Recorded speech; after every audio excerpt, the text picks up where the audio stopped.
Welcome, intergalactic tourist, to Fracture, City of 1,000 Cities.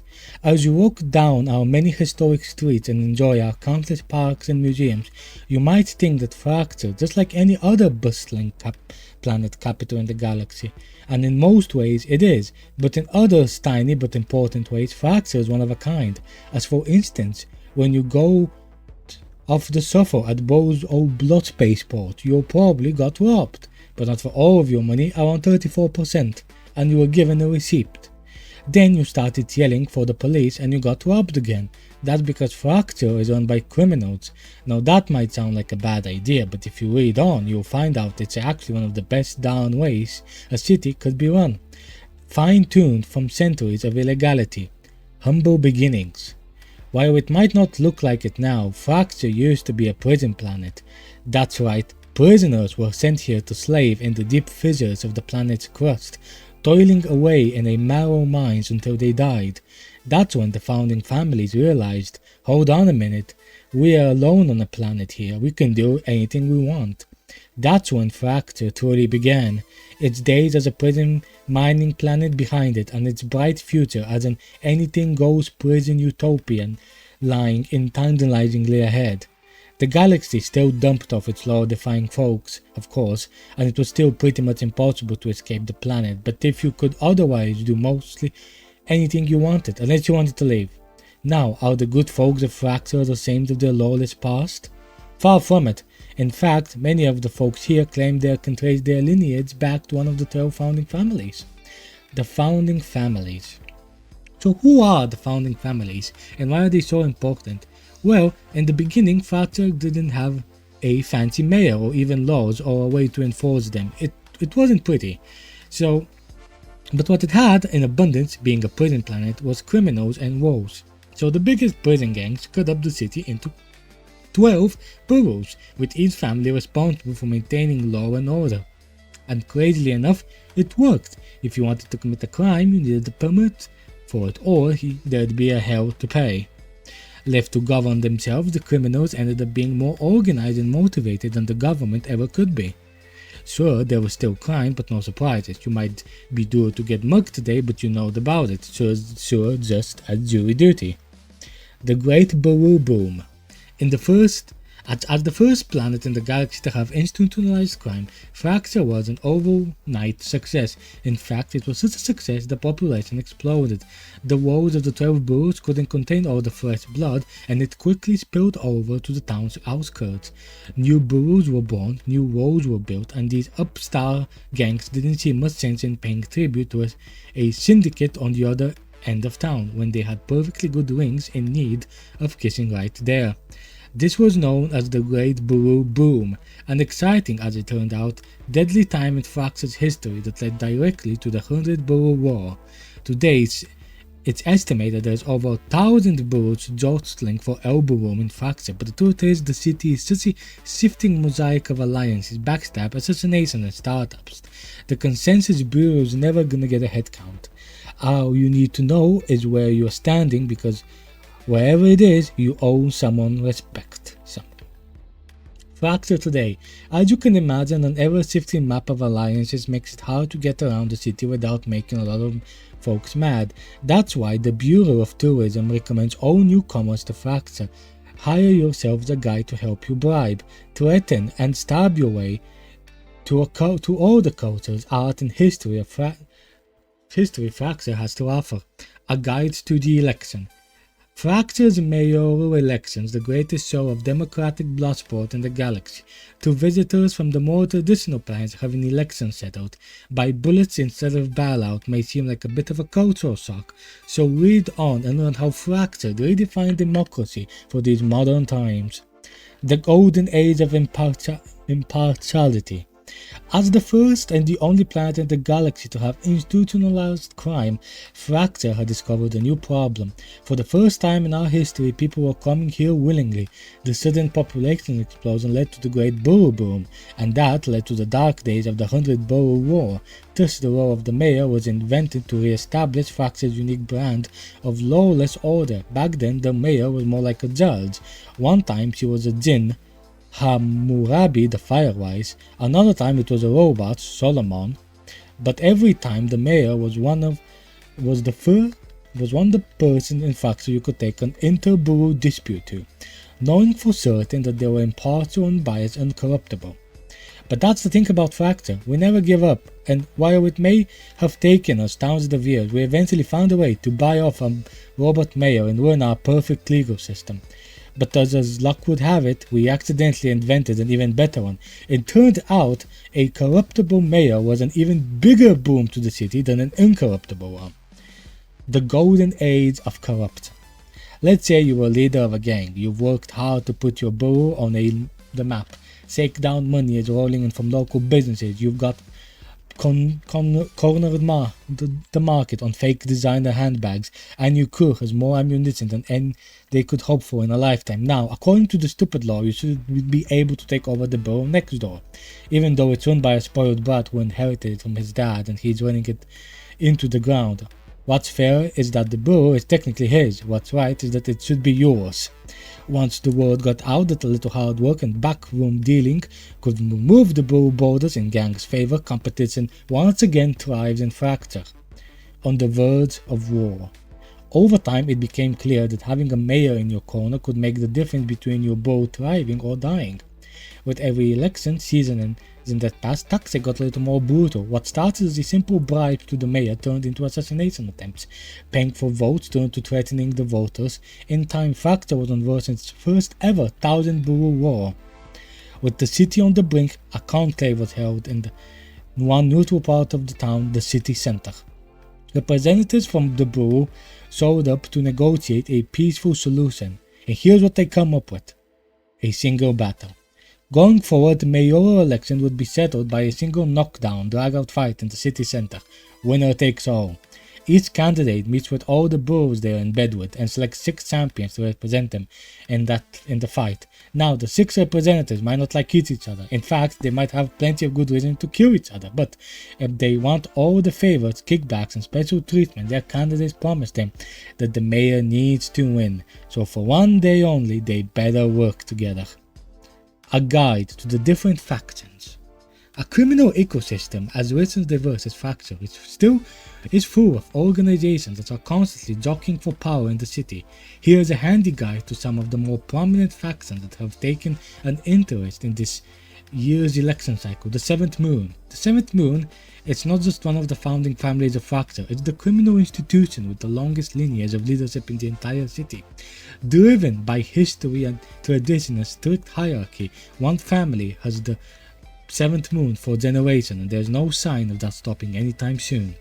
The Eighth Sun. To most people, that is the end. To the leaders of the Seventh Moon, it's a promotion.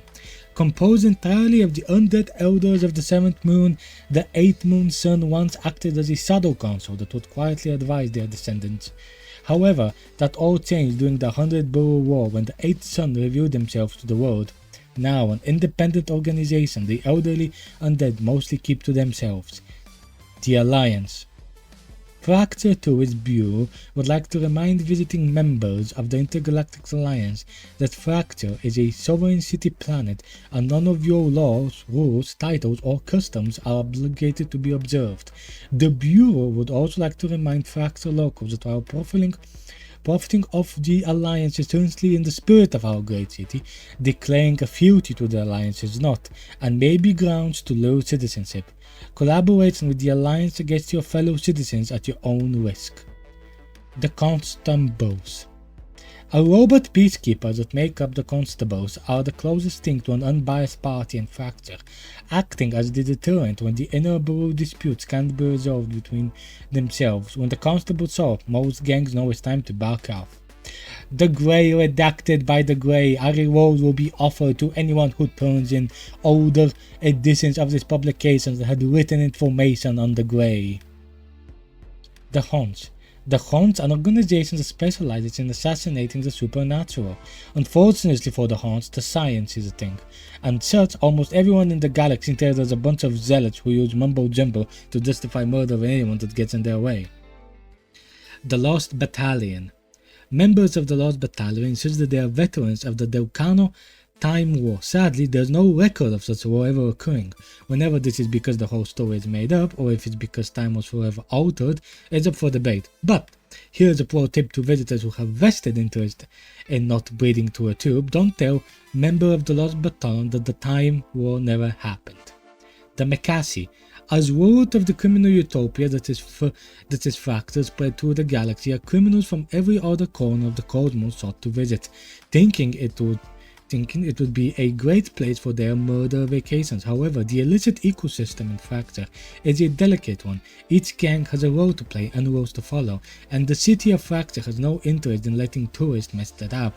That's where the Mekasi come in, a crew of bounty hunters, more like biker gang, that roam the boroughs, hunting down those off-world criminals that flaunt the rules of Fractal. The Protean Coalition. While undoubtedly you've heard about the pleasant small town vibe of the 48 borough, the tourists are advised to stay away unless you specifically granted permission by the Protean Coalition, a collection of werewolf that claim that land as their own. The Tunnel Rats. Looking for that special bottle of liquor to celebrate a heist, or maybe your birthday coming up and you really wanted some macarons. In Fractal you can find anything. But the real question is, how do I get it? Between gang wars, cold wars, trade wars, and wars, there are dozens of reasons why the access to your favorite items made in specific borough may be inaccessible. And when you run into one of those situations, you're going to need the Tunnel Rats. Specializing in inner borough trade routes, the Tunnel Rats are expected and moving product from one borough to another. The Wreckage Movement. Did you happen to see that burned out husk of a nightclub in the 819 borough? That's not the result of domestic terrorism, it's just a new form of street art pioneered by the Wreckage Movement. If you're interested in buying a professional colleague a custom demolition for their place of business, don't hesitate and contact Ballista. Paradox. Fractal is full of criminals, but only the best are invited to join Paradox, Fractal's premier thieves guild. Now, it may sound intimidating to visit a borough run by the galaxy's greatest collection of cat burglars, grifters, and secondary story men, but don't worry. Led by the enigmatic Chrono, Paradox pride themselves on the constructing elaborate heists that are the most untouchable of individuals and institutions. So unless you happen to be traveling with a collection of ancient artifacts or an intergalactic head of state, you have little to fear from Paradox. The Disciples of Krila. A relatively new institution in Fractal, the Disciples of Krila are one part assassin cartel, one part religious cult, and one part multi-level marketing company. The Smuggler's Locale of 3150. Are you a smuggler looking for a new ship that needs a storage solution for predatory off-road animals? Or perhaps you're extorting recreational munitions and fusion bombs that really don't want you to deal with all the hassle non-Fractal government imposes on their citizens. Then you need to contact Smuggler's Location 3150, a union made of the planet's most skilled craftfolk. Strike Team Endeavor. Once Strike Team Endeavor was the most decorated Black Ops group in the Alliance Special Forces. Today, they've been declared anathema and are now seen as the enemy of the state in the eyes of the Intergalactic Alliance. Taking refuge in Fractal, Strike Team Endeavor now offer their particular set of skills to the highest bidder. Location Guide. When City Center has been closed off to prepare for the election battle, there are plenty of places to explore in Fractal. Some of them might even be safe. The Bear Pit, home to Fractal's #1 combat sport, Robot Rumble. The Bear Pit is an arena with an atmosphere like no other. Its hallowed house, Cali, Bebop, and Lass rose from obscurity to become icons in the sport. Zhong's Dumplings and more. Come for the dumplings, stay for the black market tech auction that happens after hours. The Boy and the Drizzle-a-Lot, a new dining concept coming soon to Fractal, pending acquisition of liquor license from the mayor. Midnight Robo Alley. Looking for a dangerous and excitement? Then check out the Midnight Robo Alley. Marvel as 20 robots race to 20 miles of whirling roads through the industrial wasteland that is Fractal's 130 borough. Special note to attendees with small children: an average MRR will usually claim the lives of 4 racers and 90 live attendees. To be sure to wear your poncho. 454 Industrial Meat Management. Come to see the place where Kelvin decides that he wanted more in life than just having a bathroom at his workplace. There's not really much to see, it's just a meatpacking plant. But the owners paid for product placement, so check it out. The Deep. Did you know that in addition to all the open violence and grift you see on our streets, there is a whole another world of crime waiting to be explored? If you are feeling adventurous, put on some scuba gear and explore the Deep, where the criminal mysteries of ocean life await you. The Attic. The Attic is the main base of operation for the Haunts. Here, in this grand murder cathedral, the recruits are trained, indoctrinated, in the skills needed to fight the supernatural. Anyone that haunts leadership deems needed to be removed. Temple of Krila. Looking to dedicate your life in service of a questionable goddess of assassination? Spectre Haze at the Temple of Krila. Fracture Cooperative Distillery. We may not like the alliance here in Fracture, but many citizens of the city love the proprietary liquor they make there. That's why our patriotic citizens store the material needed to set up their own Ixie distillery here on Fracture. It's the closest you can get to the real thing without stealing it yourself. Last Dojo. Last here, there's no way the Last was going to let the city write a bio for his place of business. Words can't describe the poetry in motion. Just check out the dojo, be inspired, be humbled, be better than your sucky self, Last. Motown. Looking to step away from the hustle and bustle of the lower 100 boroughs? Pay a visit to Motown, where the galaxy-renowned Mo artisans craft traditional furniture, art and jewelry. Strike out bowling and bikes. And the McCassie's first love is roping up tourists, their second is bowling. So no wonder they added 10-lane bowling alleys to the bike shop. If you're feeling particularly adventurous, be sure to swing by on Wednesday night for the deadliest karaoke in the galaxy. The Paradox Museum. Nestled in the 93rd borough is the Paradox Museum, a remarkable collection of art, government, secrets, antiques, celebrity paternity tests, all stolen by the notorious Steve Guild. Admission is free for children, anyone who provides blackmail material. The Deep Embassy, formerly Fracture Aquarium. While many of the conflicts of the Deep stay localized to its 30-borough trench, sometimes its denizens need to interact with the surface, and if you're looking to do business with the seahorse, lone sharks, or psychic sea anemones, here's the place to do it. City Center, or as the local call it, District Center, is the heart of Fracture because violence of any kind is forbidden in the city center. It's a population destination both for tourists and looking to not get stabbed, and citizens brokering inter-borough deals alike. The only exception, of course, is during the election battle, where District 0 turns into the most violent spectacle in the galaxy. Citizens just got robbed and looking for a fun activity you can do on the cheap? Try people watching. These individuals may not be on the battlefield, but they close relationships with the electoral combatants, meaning they play a role in the fight to shape Fracture's future. Hi everyone. So I want to say thank you for watching this video and listening to my voice. This is the Neon Prime lore that was left in the files like 2 years ago, and I noticed nobody really had a video like this. Feel free to join the Deadlock Modding Server if you want to find out other things about Neon Prime and stuff like that. Thank you for watching again, and take